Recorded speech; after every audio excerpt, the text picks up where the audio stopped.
Provérbios para hoje.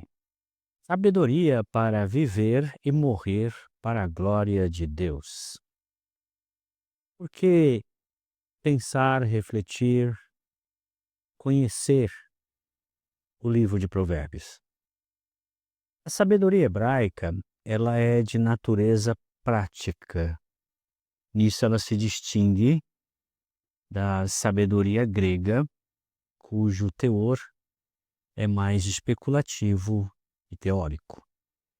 Essa sabedoria ensina que a fé, aquilo que cremos, é essencial e imprescindível ao bem viver neste mundo. Então, aquele que vive de acordo com a fé que realmente professa, sendo essa uma fé bíblica, com certeza em grande possibilidade de viver bem e alcançar aí o objetivo da sabedoria, é um viver à altura daquilo que Deus planeja para nós. Ela também ensina paciência, humildade, respeito pelos pobres, lealdade para com Deus e também aos amigos. Essa sabedoria tem sido identificada como sendo a própria palavra de Deus.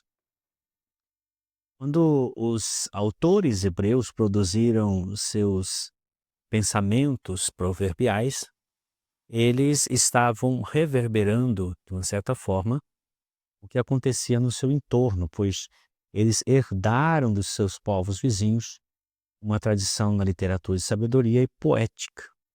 Escritos dos povos ao redor, os mesopotâmicos e egípcios, também são mais antigos que os hebraicos. O livro de Provérbios, no Antigo Testamento, é chamado Misle Selomo, sabedoria de Salomão. Na Septuaginta, ele recebe o nome de Paroimiai Salomontons, e na Vulgata Latina Liber Proverbiorum. A tradição cristã designou como um dos demais livros sapienciais a sabedoria de Salomão. Os Mashal, provérbios hebraicos, têm um significado mais amplo e uma dimensão mais religiosa do que os provérbios que nós temos hoje em dia. No livro de Provérbios há alguns grandes temas que são ali trabalhados pelos sábios. A gente encontra, não somente em Provérbios, mas também em Jó e Eclesiastes, alguns temas sobre o sentido da vida. Afinal de contas, por que estamos aqui? O mistério da vida e da morte, o que realmente significa a vida e como a morte está relacionada a isto. Realidade do sofrimento. O sofrimento é um dos temas bastante abordados, principalmente pela realidade contingente da vida humana. A dor, que é universal, a injustiça que se vê no mundo e a presença do mal. Então, a literatura sapiencial hebraica trabalha muito com esses temas da apologética cristã. Ela inclui alguns elementos essenciais, principalmente no livro de Provérbios, você vai perceber que há uma afirmação e reconhecimento de somente Deus existe e uma negação da realidade dos deuses. Também nega o materialismo, afirmando ser Deus o Criador, que está além da matéria, A negação também do panteísmo, que identifica a criação com o Criador. O livro de Provérbios é uma distinção muito clara entre o Criador e a criação. Nega também o chamado dualismo, que é uma ideia muito antiga de que o espírito é bom e a matéria é má. Isso é negado plenamente, pois vê a criação de Deus como boa desde o seu princípio. Nega também o deísmo. O deísmo é uma crença de que Deus fez todas as coisas e abandonou a criação para ela se virar à mercê de seus próprios problemas. E o deísmo é uma das características essenciais na sabedoria grega, mas não é na sabedoria hebraica.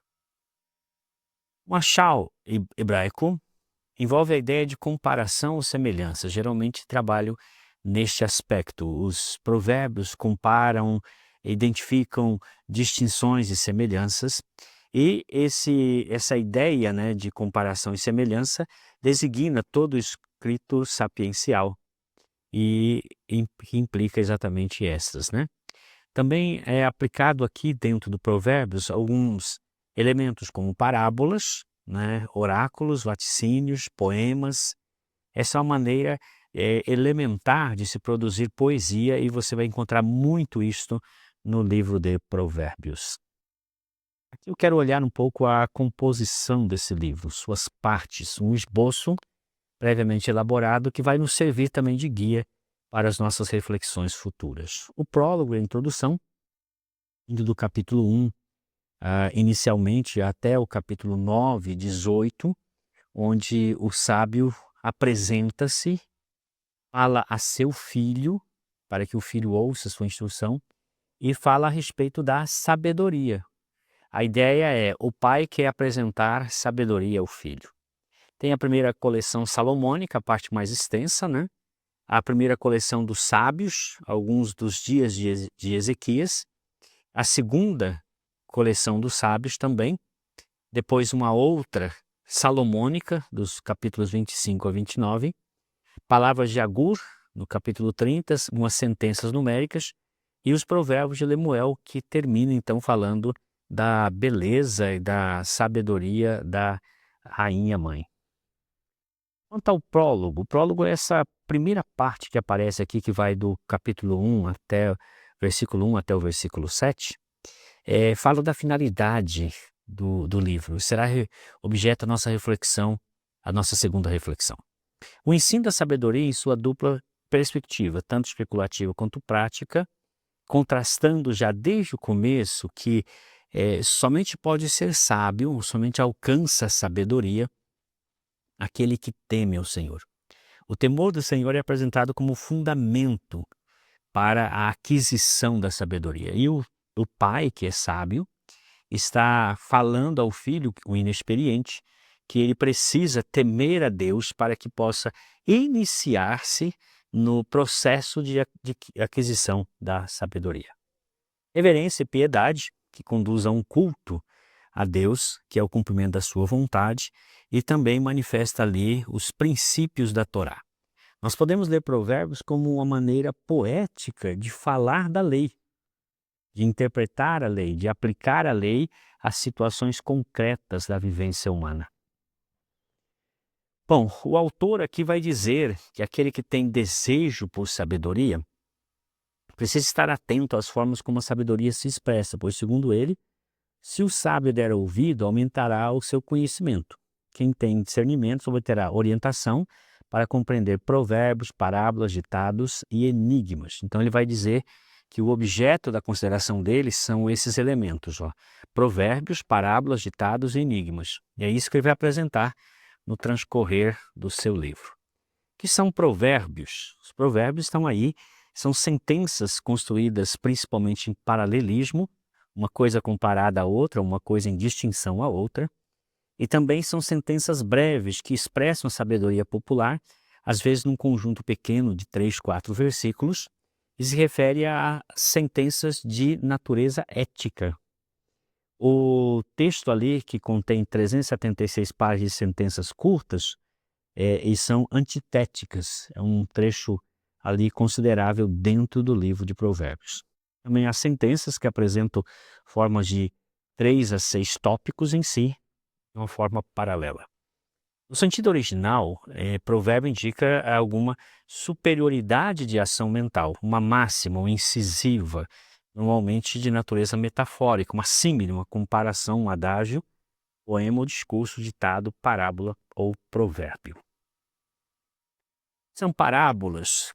Parábola, então, alude a uma figura, uma espécie de um enigma, uma história que vai ilustrar de maneira que ali você possa perceber uma lição por trás, onde a gente é levado a uma conclusão dentro de um enunciado.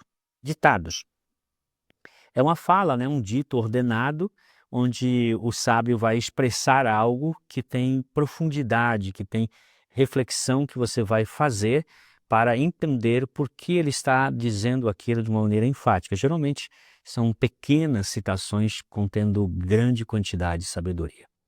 Enigmas. Tem aquela ideia de algumas coisas que parece oculto, mas que o sábio está querendo trazer de maneira que você reflita e você mesmo chegue a conclusões e possa assim desvendar aquilo que ele está tentando transmitir de uma maneira enigmática, um tanto obscura, não declaradamente como nos ditados ou até mesmo nas parábolas.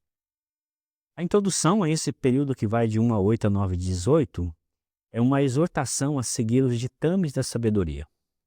Neste caso, essa parte aqui é uma parte altamente instrutiva, onde o sábio, que é o pai, instrui o seu filho, dando-lhe conselhos e apontando para o filho a necessidade de buscar sabedoria.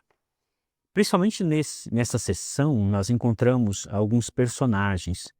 E é interessante você ler o livro de Provérbios, tendo em mente que tem inúmeros personagens ali. Eu vou citar alguns deles, só para você entender como que se dá essa relação da instrução do pai em relação ao seu filho. O pai é o sábio instrutor e o filho é o aprendiz. O que eu entendo quando leio Provérbios é que aqui nós temos uma espécie de um manual para a criação de filhos, né?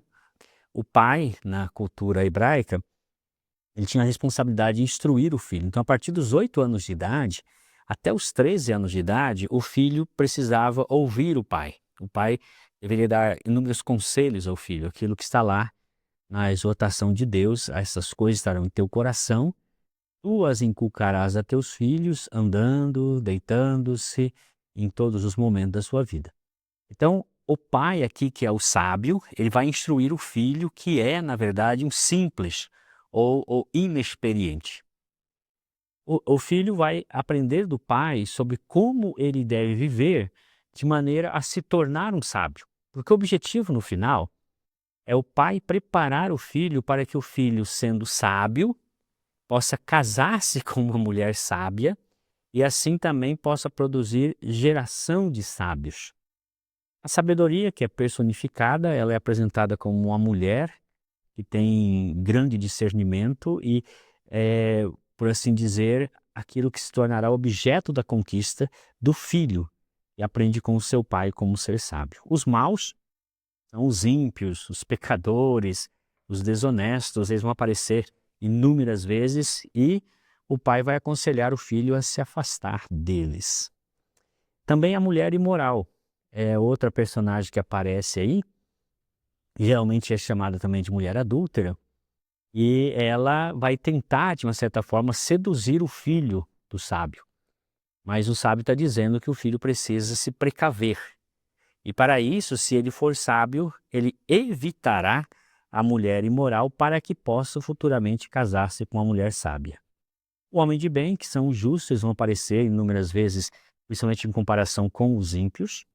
O adúltero, que é aquele que se aventura em experiências sexuais além do relacionamento que ele já tem. O inexperiente, no caso, é o próprio filho. O zombador são aqueles que não dão atenção à sabedoria e zombam dos sábios. O preguiçoso vai ser uma personagem muito importante nesses ditos e provérbios, porque o pai quer criar um filho diligente. Por isso ele tem que apresentar o preguiçoso e mostrar as desvantagens de uma vida displicente. O tolo, é também chamado de insensato, é aquele que despreza a sabedoria, também deve ser evitado. O mentiroso, a mentira é um dos tópicos importantes também dentro de Provérbios. O generoso, e aqui a ideia, ele faz contraste com o avarento.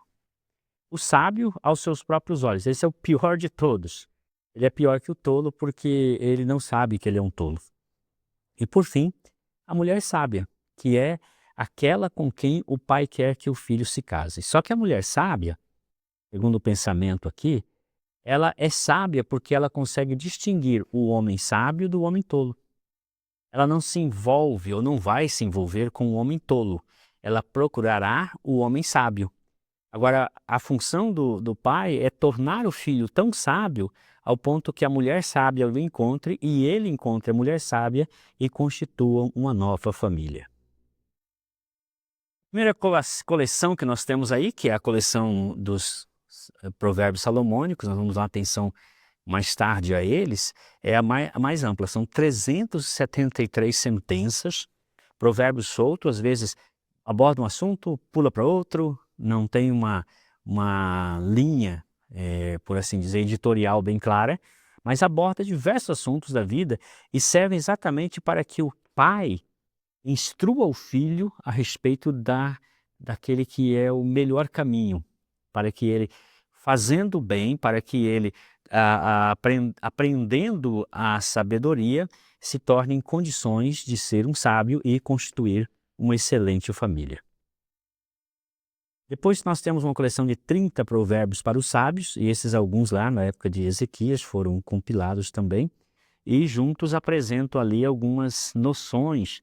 Envolve evitar embriaguez, o homem mau, a mulher adúltera, também as vantagens da sabedoria e outras orientações que os sábios dão para o filho que está, nesse caso, sendo instruído para tornar-se um sábio. Temos as sentenças dos sábios, que é uma coleção ali que fala muito sobre vingança, falta de testemunho, combate à preguiça. Os temas são bastante variados.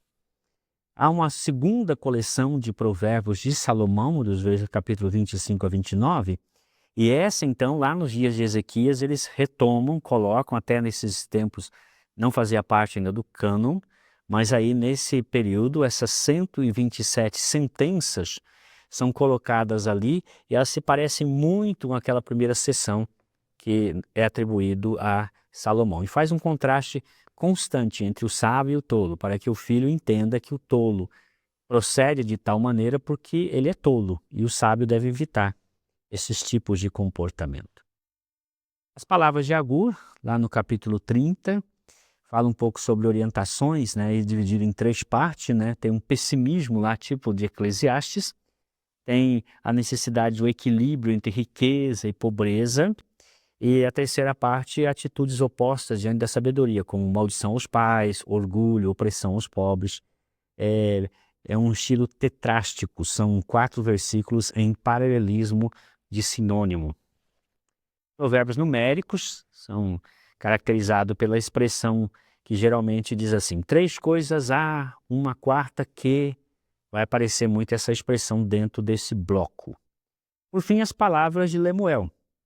Lemuel, pelo que entendemos, era um rei e ele é instruído por sua mãe para que ele seja sábio, para que ele governe com sabedoria.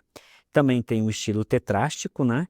E apresenta ali o rei justo, bom, generoso, que ampara os pobres e que ele então tem um comportamento tal que o habilita a se tornar o esposo ideal para a mulher sábia, que é apresentado no capítulo 31. Nós temos dentro da literatura do Antigo Testamento o que nós chamamos de literatura sapiencial, que é Provérbios, Jó e Eclesiastes.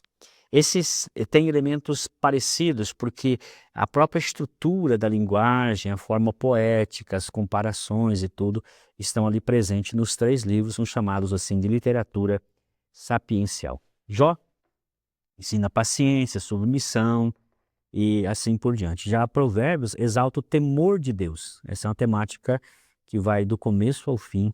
Temer a Deus é o princípio da sabedoria. A Provérbios, por exemplo, tem preciosas recomendações para a moralidade familiar, inclui obrigações entre pais e filhos, algumas normas de conduta social, que é embasado na justiça, no amor e também na sinceridade. Já Eclesiastes é uma visão panorâmica da dificuldade de harmonizar a vida religiosa com a vida pessoal, social e política. São temáticas diferentes, mas todas abordadas com a mesma didática. Na literatura sapiencial prevalece o paralelismo, onde uma coisa é comparada com a outra, de maneira positiva ou negativa, às vezes concordando, então são paralelismos sinônimos, e discordando, que são paralelismos antitéticos, que colocam ideias opostas para que nós aprendamos a respeito das 2 coisas ao mesmo tempo. Bom, o autor de Provérbios, então, diz que é necessário que aquele que quer ser sábio observe a lei, busque o conhecimento e ele precisa permitir que o seu caráter seja conformado ao caráter divino. Isso é de extrema importância, porque a virtude nos seres criados consiste numa suprema propensão do coração para Deus. Jonathan Edwards, que foi um teólogo, um homem sábio, Ele disse que a mais importante busca das criaturas consiste neste conhecimento de Deus, ou visão da glória de Deus e da beleza dele, sua união com Deus, conformidade e amor a ele e alegria nele. É aquela disposição de coração que consente, se une ou uma propensão de mente ao ser em geral. O ser em geral aqui é Deus, que aparece mais importante em tal exercício é a virtude, verdadeiramente assim chamada, que em outras palavras é a verdadeira graça e real santidade. Para ele existe da parte de Deus uma virtude espiritual que Deus concede ao contemplado um consenso entre ele e o próprio Deus, de maneira que a natureza dessa verdadeira virtude deve ser uma santa percepção que as Escrituras chamam de luz, conhecimento, compreensão, que é o verdadeiro conhecimento de Deus. A sabedoria consiste num conhecimento verdadeiro de Deus. E Deus comunica isso, na medida em que comunica a si mesmo, seu conhecimento, sua virtude e santidade. E essa virtude comunicada consiste em um amor supremo a si mesmo, ao próprio Deus, né? A alegria consiste naquela que Deus tem em si mesmo e na alegria que flui do próprio ato de comunicar-se, inclusive dando a nós sabedoria.